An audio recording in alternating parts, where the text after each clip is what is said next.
Welcome back to my channel K-pop fact Bangla. বর্তমানে social মিডিয়াতে সবচেয়ে আলোচিত বিষয়গুলোর একটি হলো ব্ল্যাকপিঙ্কের 10 ইয়ার্স অ্যানিভার্সারি। দীর্ঘদিন পর চারজন একসঙ্গে স্পেশাল লাইভে আসায় ব্লিংদের মধ্যে তৈরি হয়েছে অনেক এক্সাইটমেন্ট। তবে আনন্দের পাশাপাশি কিছু বিষয় নিয়েও তৈরি হয়েছে প্রশ্ন।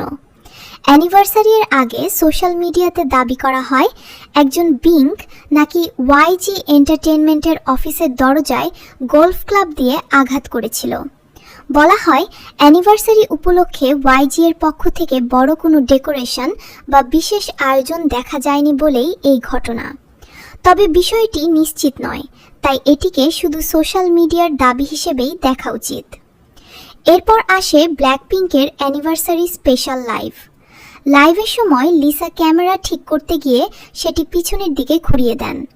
তখন পিছনে কিছু স্টাফ এবং উজ্জ্বল আলো দেখা যায়, আর এই ছোট মুহূর্তটিও ব্লিংদের মধ্যে আলোচনার সৃষ্টি করে। অন্যদিকে পুরো লাইভে জেনি তুলনামূলকভাবে অনেক শান্ত ছিলেন এবং কম কথা বলায় অনেকেই তার আচরণ নিয়ে প্রশ্ন তোলেন। তবে সবচেয়ে ইমোশনাল মুহূর্ত আসে লাইভের শেষে। বিদায়ের সময় যিশু কেঁদে ফেলেন। যিশুকে সাধারণত এমন মুহূর্তে শান্ত থাকতে দেখা যায়, তাই তার কান্না দেখে অনেক ব্লিংক ইমোশনাল হয়ে পড়েন। অনেকেই এসব মুহূর্তের পেছনে বিশেষ কোনো কারণ খুঁজছেন, কিন্তু ব্ল্যাকপিঙ্ক নিজেরা কিছু না বলা পর্যন্ত এগুলোকে নিশ্চিত সত্য বলা যাবে না। এরপর আবার ব্ল্যাকপিঙ্ক এবং ওয়াইজি এন্টারটেইনমেন্টের ট্রিটমেন্ট নিয়েও আলোচনা শুরু হয়। অনেক ব্লিংক ব্ল্যাকপিঙ্কের ওয়াইজি সময় তার প্রমোশন ও সুযোগ সুবিধার সঙ্গে বেবি মনস্টারের তুলনা করছেন।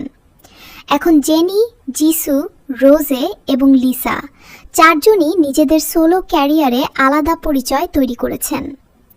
সবশেষে একটা বিষয় পরিষ্কার, 10 বছর পরেও ব্ল্যাকপিঙ্কের ছোট একটি মুহূর্ত সোশ্যাল মিডিয়াতে বিশাল আলোচনার সৃষ্টি করতে পারে।